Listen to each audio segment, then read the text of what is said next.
तो आज हम सीखने वाले हैं green chemistry and nano chemistry standard 12th का टॉपिक है।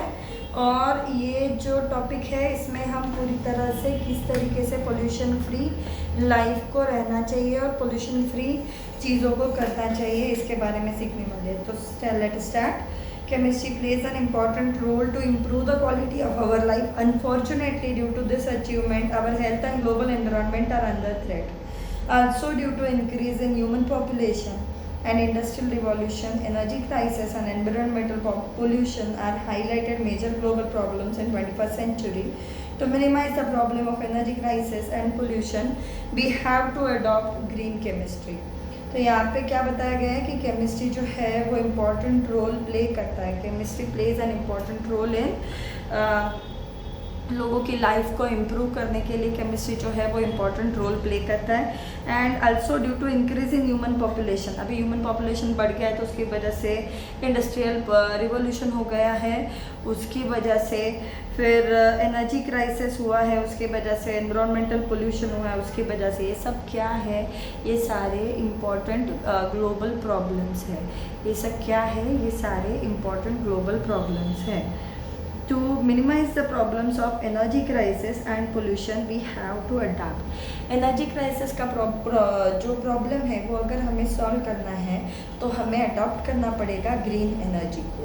अगर एनर्जी क्राइसिस की प्रॉब्लम को हमें सॉल्व करना है तो हमें अडॉप्ट करना पड़ेगा ग्रीन केमिस्ट्री को। Green chemistry is an approach to chemistry that aims to maximise efficiency and minimise hazardous effect.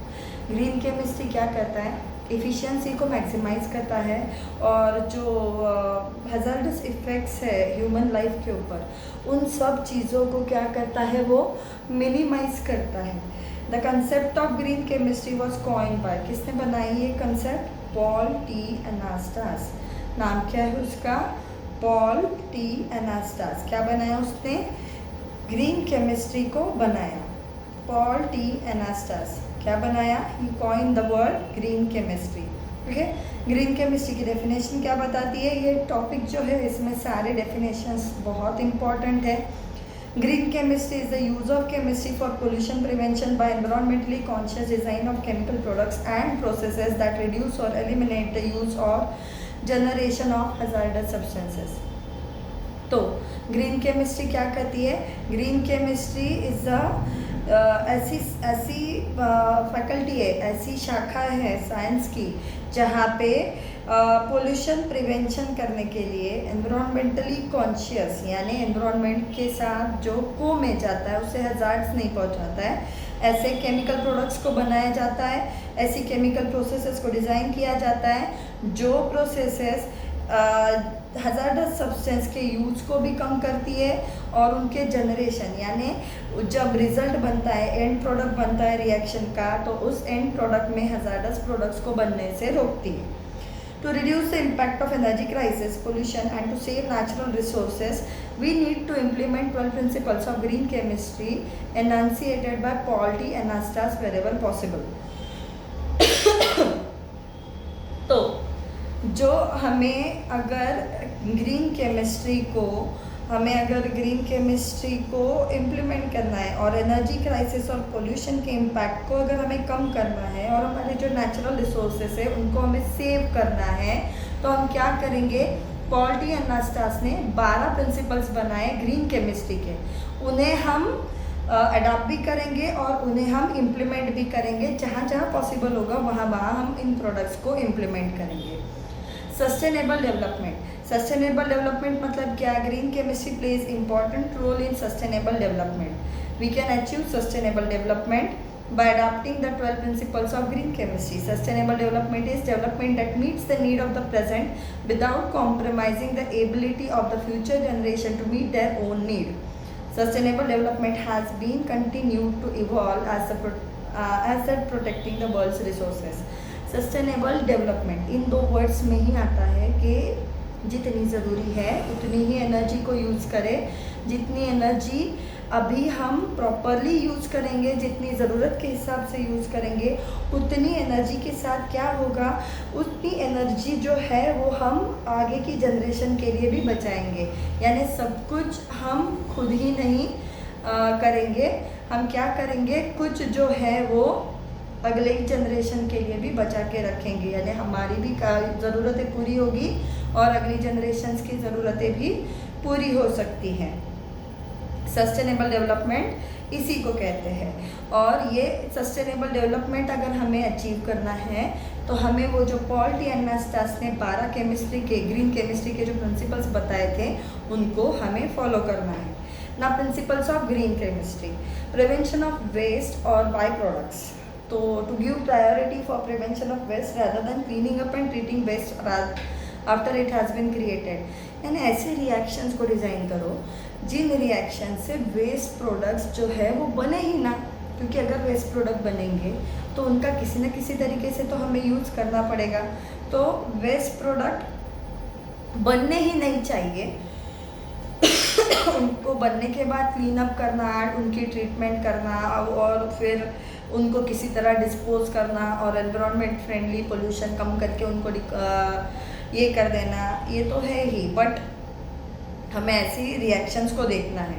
So to develop the zero waste technology, अभी यहाँ पे तुम्हें टर्म क्या दिखने को मिली थी, I guess this is visible, हमें ZWT ये टर्म देखने को मिलती है। इस टर्म का मतलब क्या होता है, इस टर्म का मतलब क्या होता है, zero waste technology. In chemical synthesis waste product should be zero और मिनिमम। किसी भी केमिकल सिंथेसिस में वेस्ट प्रोडक्ट्स जो होते हैं वो ज़ीरो या मिनिमम होने चाहिए। It also aims to use the waste products of one system as raw material for other system. वो क्या कहते हैं कि अगर एक रिएक्शन से कोई वेस्ट प्रोडक्ट बन रहा है तो उसे किसी और रिएक्शन के रिएक्टेंट की तरह यूज करना चाहिए। अगर किसी एक रिएक्शन के मतलब 2 रिएक्टेंट 3 रिएक्टेंट जो भी है उन्होंने आपस में एक्ट कर लिया और एक्ट करने के बाद जब वो ये तैयार करते हैं, वेस्ट प्रोडक्ट तैयार करते हैं, तो ये जो पहली रिएक्शन है उसके जो वेस्ट प्रोडक्ट्स है वो जो है वो अगली रिएक्शन के रिएक्टेंट्स की तरह काम करेंगे। ठीक है, for example bottom ash of thermal power station can be use as a raw material for cement and brick industry. Effluent coming out, जो थर्मल पावर स्टेशन की जो बॉटम ऐश है उसको हम सीमेंट इंडस्ट्री में और ब्रिक इंडस्ट्री में raw material की तरह यूज़ कर सकते हैं। दूसरा एग्जांपल क्या है, इफ्लुएंट। इफ्लुएंट में क्या होगा, एक जो भी क्लीनिंग मशीनरी के पार्ट को साफ करके और कूलेंट वाटर जो भी है, so effluent coming out from cleansing of machinery parts को साफ करके जो भी इफ्लुएंट इंडस्ट्री से बाहर निकल रहा है उन इंडस्ट्री से बाहर निकलने वाले इफ्लुएंट्स को हम कूलेंट वाटर की तरह थर्मल पावर स्टेशन में यूज़ कर सकते हैं। तो मतलब कैसा, एक जगह का जो वेस्ट प्रोडक्ट है वो किसी और जगह पे भी काम में आ रहा है and it is not completely waste. Atom economy. Atom economy is a measure of amount of atoms from the starting material that are present in the useful products at the end of the chemical process। अभी दूसरा principal क्या है, atom economy. Atom economy क्या होती है, it is the measure of amount of atoms, कितने amount of atoms present है from the starting material that are present in useful products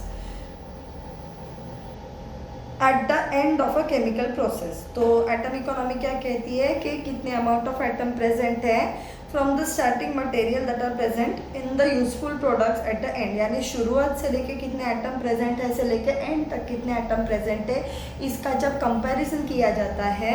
और फिर गुड एटम इकोनॉमी मतलब most of the atoms of the reactant जो थे वो पूरी तरीके से मतलब in the desired most of the atoms of the reactants are incorporated in the desired products and only small amount of unwanted byproducts are formed। यानी जो reactant में एटम्स थे वही प्रोडक्ट में उतने ही एटम्स आने चाहिए। अगर रिएक्टेंट के नंबर ऑफ एटम्स और प्रोडक्ट के नंबर ऑफ एटम्स लगभग इक्वल है, इसका ये मतलब होता है कि थोड़े बहुत ही एटम्स ऐसे बने जिसका यूजलेस वेस्ट बाय प्रोडक्ट बना। तो एटम इकोनॉमी क्या कहती है कि जितने भी एटम्स हम रिएक्टेंट में यूज़ कर रहे हैं सबके सबको हमें यूज़ करना है और सबके सबको हमें प्रोडक्ट्स में कन्वर्ट करने की कोशिश करनी है। अगर कोई वेस्ट प्रोडक्ट बना ही नहीं तो फिर पोल्यूशन होगा ही नहीं।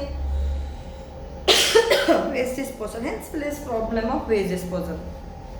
The concept of an atom economy gives the measure of unwanted product, यानी परसेंटेज एटम इकोनॉमी नाम की एक चीज़ होती है. उसका फॉर्मूला क्या बताता है? It is formula weight of the desired product upon sum of the formula weight of all the reactant use in the reaction. अभी मैं यहाँ कुछ लिखूँ तो उल्टा दिखेगा. एनीवेज, ये फॉर्मूला है, याद रखो. परसेंट एटम इकोनॉमी क्या होती है? उसका फॉर्मूला क्या है? Formula weight of desired product. Formula weight of desired product. Formula weight of desired product को जब हम sum of formula weight of all the reactant use in the reaction से डिवाइड करते हैं और 100 से मल्टीप्लाई करते हैं तो हमें क्या मिलता है? हमें परसेंटेज एटम मिलता है. परसेंट एटम इकोनॉमी क्या थी? It was formula weight of desired product upon sum of formula weight of all the reactant used in the reaction into 100. ठीक है, ये फॉर्मूला है किस चीज़ का? परसेंट एटम इकोनॉमी का. ओके, फॉर एग्जांपल अभी उन्होंने आगे एग्जांपल दिया है कि ब्यूटेन 1 ऑल से 1 ब्रोमोब्यूटेन में कन्वर्जन हुआ और फिर उसमें परसेंट एटम इकोनॉमी निकाली तो वो 49.81% थी. अभी जो फॉर्मूला हमने बोला ना, उस फॉर्मूला में हमने उसे सब्स्टिट्यूट करके देखा और उसे सब्स्टिट्यूट करके देखने के बाद हमें जो भी रिजल्ट मिला वो ऐसा था. नाउ तीसरा क्या था? Less hazardous chemical synthesis. Less hazardous chemical synthesis. इसमें क्या होता है? Design chemical reactions and synthesis routes should be as safe as possible so that we can avoid formation of hazardous waste from the chemical process. Design chemical reaction जो होते हैं और synthesis के जो रूट्स होते हैं वो इतने safe, should be as safe as possible, जितने सेफ हो सकते हैं उतने उन्होंने सेफ होना चाहिए. क्यों? So that we can avoid formation. अगर रूट ही सेफ है, अगर केमिकल रिएक्शंस ही सेफ है तो उनसे कोई बाय प्रोडक्ट बनेगा ही नहीं जो हैजार्डस होगा. ठीक है, तो so that we can avoid formation of hazardous waste from chemical processes. Illustration में उन्होंने बताया DDT. DDT क्या होता है? Dichloro diphenyl trichloroethane. Dichloro diphenyl trichloroethane. Dichloro diphenyl trichloroethane, ये क्या होता है? DDT होता है. तो was use as a insecticide which was effective in controlling diseases. और भी कौन सा डिसीज कंट्रोल करता था? टाइफॉइड और मलेरिया को कंट्रोल करता था. कैसे? मच्छरों को कंट्रोल में लाके. It was realise that DDT is a harmful to living things. Nowadays इसकी जगह पे BHC क्या है? Benzene hexachloride. BHC benzene hexachloride. BHC benzene hexachloride, इसको यूज किया जाता है. One of the gamma isomers of BHC is called gammexane और लिंडेन. गैमा आइसोमर को क्या कहा जाता है? गैमेक्सेन या लिंडेन. तो इसे इंसेक्टिसाइड के जगह पे, मतलब DDT की जगह पे यूज़ किया जाने लगा, क्योंकि DDT को जब चेक किया तो पता चला कि वो लिविंग ऑर्गेनिजम्स के लिए हार्मफुल है. अभी अगला कौन सा है? Designing safer chemicals. Designing safer chemicals में क्या आता है? Now this is our fourth. 12 principle से हम चौथे प्रिंसिपल पे आ चुके हैं. The principle is quite similar to the previous one. To develop products that are less toxic or which require less toxic raw material. Again इसका basics क्या है कि ऐसे प्रोडक्ट्स को बनाओ जो लेस टॉक्सिक है और ऐसे प्रोडक्ट्स को बनाओ जो which require less toxic raw material, जिसे बनाने के लिए लेस टॉक्सिक रॉ मटेरियल लगता है. ऐसा प्रोडक्ट बनाओ जो खुद टॉक्सिक नहीं है, या ऐसा प्रोडक्ट बनाओ जिसको बनाने के लिए लेस टॉक्सिक रॉ मटेरियल लगते हैं. In chemical industries, workers are exposed to toxic environment. In order to prevent the workers from exposure to toxicity, we should think of designing safer chemicals. Chemical industries में जो भी worker काम करते हैं वो पूरी तरह से टॉक्सिक एनवायरनमेंट को एक्सपोज हो जाते हैं।